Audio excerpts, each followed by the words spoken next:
खाने के शौकीन लोग भारत में बहुत हैं और सबकी इच्छा होती है कि खाना घर पे मिल जाए तो ज़्यादा बेहतर होगा। और लगातार इस तरह की प्रैक्टिसेस चल रही हैं और डिलीवरी ऐप्स इसका फ़ायदा उठा रहे हैं। हमारे साथ खास बातचीत करें कि एनआरआई के प्रेसिडेंट हैं सागर। सागर, ये बताएं कि डिलीवरी समिट आप कर रहे हैं, ये इसका समिट का उद्देश्य क्या है? ये फूड डिलीवरी समिट है।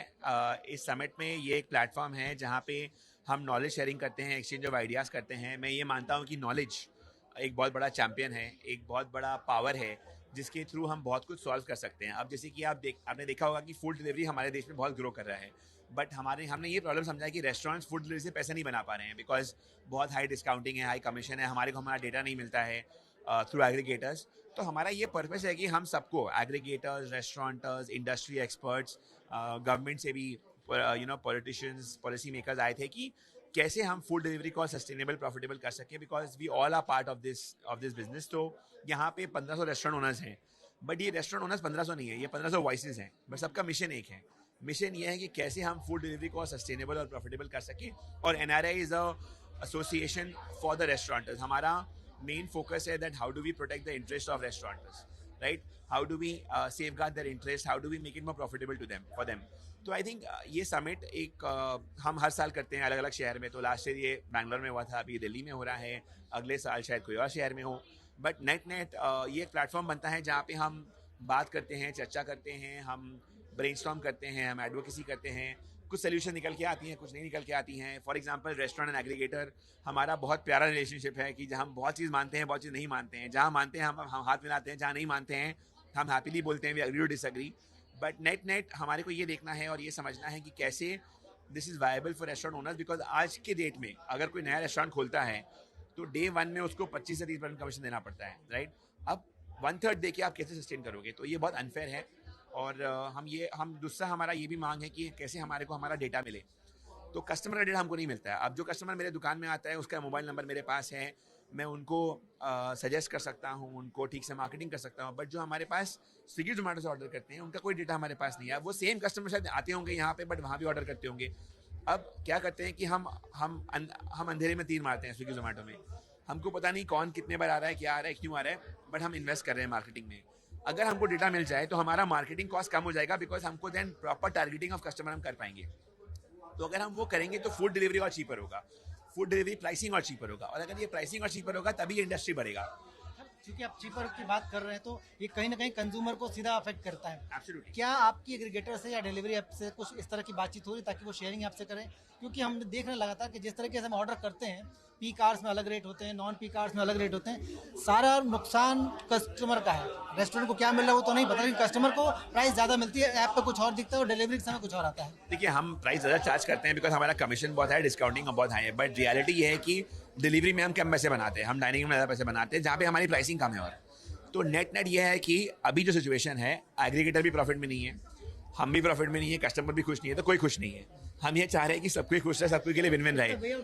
तो देखिए बहुत कुछ है। एक तो हम ऑब्वियसली स्विगी जोमेटो से बात कर रहे हैं, हम ओएनडीसी से बात कर रहे हैं। ओएनडीसी एक बहुत बड़ा टूल है जिसके थ्रू हम शायद डायरेक्टली कंज्यूमर को अपना ऑर्डर दे सके। बैंगलोर जैसे शहर में ओएनडीसी ने बहुत अच्छा काम किया है, तो कैसे उसको हम बाकी शहर में रेप्लिकेट कर सकें। उसके बाद बहुत सारे थर्ड पार्टी प्लेयर्स हैं जो इस इंडस्ट्री में आना चाहते हैं। तो हमारे लिए देखिए सबको इक्वल है, सबको हम कोई बायसेस नहीं है। तो हमने उनको अपना प्रॉब्लम समझाया है।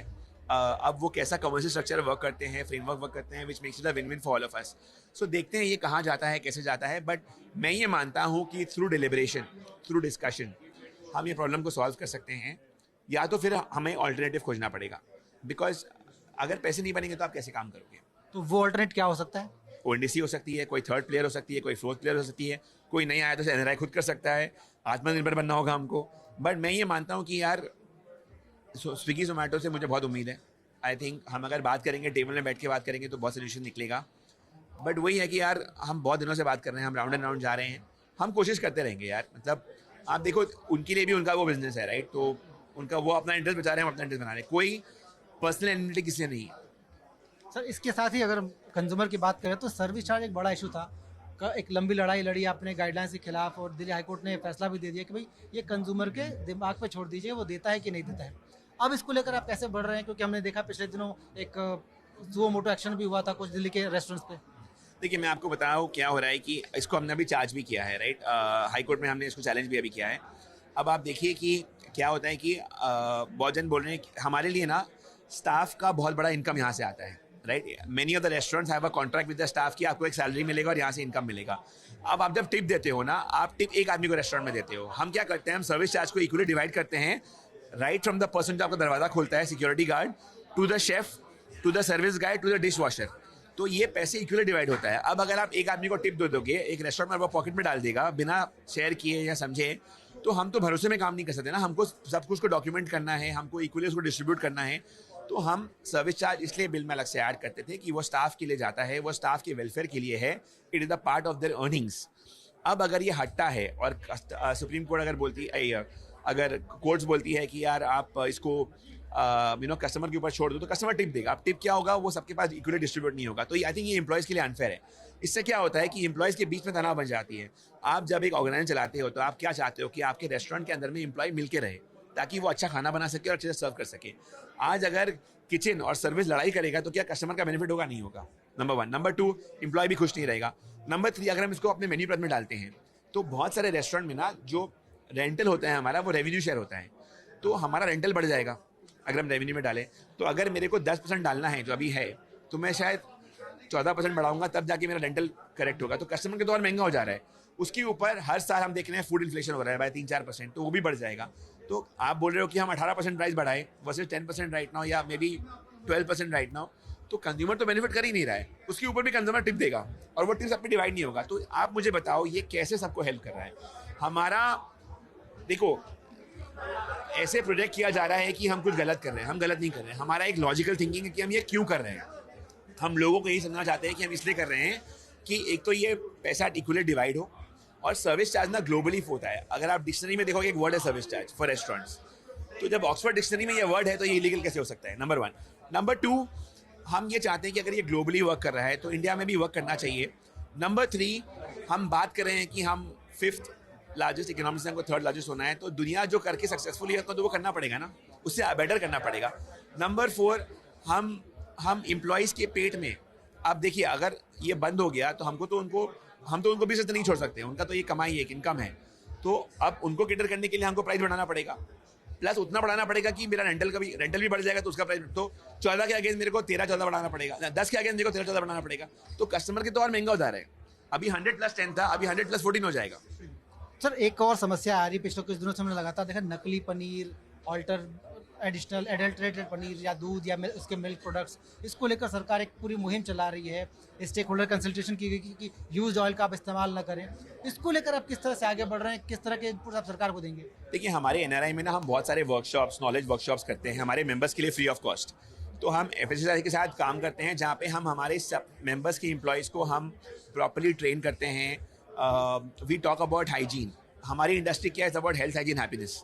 तो हम हाइजीन के बारे में बात करते हैं। मैं ये मानता हूँ कि खाने में आप जो डालोगे वो निकलेगा। तो अगर आप चाहते हैं कि आपका कस्टमर आपके पास बार बार आए, तो आप शुद्ध खाना डालो, तब वो स्वादिष्ट भी बनेगा और वापस भी आएगा। तो हम तो यही प्रोपेगेट करते हैं कि क्वालिटी में कॉम्प्रोमाइज़ मत करो। अब देखिए, कोई इंडिविजुअल क्या करता है हम कंट्रोल नहीं कर सकते हैं, कोई नहीं कर सकता है। बट हमारा ये आप बोलो, हमारा ये नॉलेज हम सबको देते हैं कि भाई आप एडवाइजरी देते हैं कि भाई आप खाना अच्छा बनाओ, स्वादिष्ट बनाओ, बट सही तरीके से बनाओ। फॉर एग्जांपल बर्नट ऑयल जो होता है, बर्नट ऑयल को हम ये एडवाइस करते हैं कि आप वो एक डिवाइस आती है जो चेक करता है कितना बर्नट है, फिर उसको आप रीसेल करो टू अ लीगलाइज वेंडर जो उसको यूज़ करे कोई इंडस्ट्री में। आप उसको फेंक मत दो। यहाँ पॉल्यूशन से हमको बचना है, हमको पॉल्यूशन क्रिएट नहीं करना है। हमको बर्नट ऑयल, आज अगर हम एक प्रॉपर फ्रेमवर्क बनाए कि बर्नट ऑयल अगर बिकेगा तो लोग बेचेंगे ना, यूज़ तो नहीं करेंगे। तो I think at the back and also सरकार, बाकी लोग बहुत काम कर रही है कि इसको हम कैसे फॉर्मलाइज करें। देखिए, इंडिया बहुत लंबा आया है। पहले ऑर्गेनाइज बहुत कम था, अनऑर्गेनाइज बहुत ज़्यादा था। अभी हम ऑलमोस्ट अगले 3 साल में 50-50 हो जाएंगे। तो कहीं ना कहीं तो ये आगे बढ़ेगा, राइट। तो मैं बहुत उम्मीद रखता हूँ कि देखिए, आप क्लास 1 से क्लास 2 जाओगे, 5 जाओगे, 10 जाओगे, फिर आप कॉलेज जाओगे ना। अगर हम 1 से सीधा कॉलेज जाने का बात करेंगे तो नहीं होगा। तो आई थिंक हमको गवर्नमेंट को और हमको एक साथ मिलकर काम करना पड़ेगा, इंडस्ट्री बॉडी। हम काम कर भी रहे हैं। कोई भी हमारे पास जब एडवाइजरी आता है, सजेशन आता है, तो हम उसमें पूरा पार्टिसिपेट करते हैं और करते रहेंगे। एफएसएसआई के साथ हम हर स्टेट में और सेंट्रल लेवल में बहुत काम करते हैं और काम करते रहेंगे। और एफएसएसआई बहुत बढ़िया काम कर रहा है, हमें उनको समय देना पड़ेगा।